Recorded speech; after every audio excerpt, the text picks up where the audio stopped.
महाभारत के अनुशासन पर्व में युधिष्ठिर और भीष्म पितामह के बीच एक बड़ा ही रोचक वार्तालाप है जो हम आपके साथ शेयर करना चाहते हैं। दोस्तों, हमारे ग्रंथों में, उपनिषदों में, महाभारत में जो पाप हैं कलयुग के, उनको पहले ही पूर्वानुमान उनका लगा लिया गया था और वो आज भी पूरी तरह से सत्य प्रतीत होते हैं। और 10 प्रकार के पाप भीष्म पितामह द्वारा बताए गए हैं। इनको 3 कोटि में, कैटेगरी में बांटा गया है: शरीर, वाणी और मन। आज के समय में भी हर कोई इन पापों को जाने अनजाने में करता है और फिर उसका फल भी भुगतना पड़ता है। सबसे पहला है शरीर के द्वारा होने वाले 3 प्रकार के पाप कौन से हैं? सबसे पहला, हिंसा करना। हिंसा करना में चाहे आपने छोटे से छोटे जीव को भी पीड़ित किया हो, सताया हो या मारा हो, वो हिंसा करने की कैटेगरी में आता है। जैसे चींटी को भी मार देना बिना किसी कारण हिंसा, जीव हिंसा। दूसरा आता है चोरी करना। चोरी करना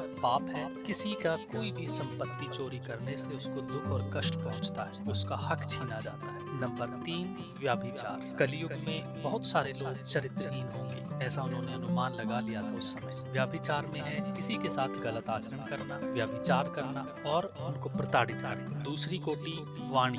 वाणी के द्वारा किए जाने वाले 4 प्रकार के पाप हैं। अभद्र भाषा का प्रयोग करना, इसको हम लोग आज आम मानते हैं और इसको कुछ गलत नहीं मानते। अभद्र भाषा का प्रयोग करना भी वाणी के द्वारा किया गया पाप है। दूसरा, अनर्थ बोलना। किसी के बारे में, किसी परिस्थिति के बारे में अनर्थ, अशुभ बोलना भी वाणी का पाप है। तीसरा, बुजुर्गों का, वृद्धों का, बड़ों का अपमान करना, ये भी बहुत बड़ा पाप बताया गया है। चौथा है झूठ बोलना। अगर कोई आदमी झूठ बोलता है बिना किसी कारण के भी, छोटे से छोटा भी, तो उसको वाणी द्वारा किया गया पाप माना गया। तीसरी कोटि कैटेगरी में है मन के द्वारा किए गए 3 पाप। सबसे पहला है मानसिक हिंसा। मानसिक हिंसा का अर्थ है किसी का बुरा सोचना, मन ही मन किसी के नुकसान पहुंचाने की कामना करना। दूसरा है मन ही मन किसी को कोसना, उसके अमंगल की कामना करना और उसके अमंगल होने पर खुश होना, ये दूसरा है। और तीसरा है मन में दूषित विचार, घृणित विचार और वासना के विचार आना, मन के द्वारा किया गया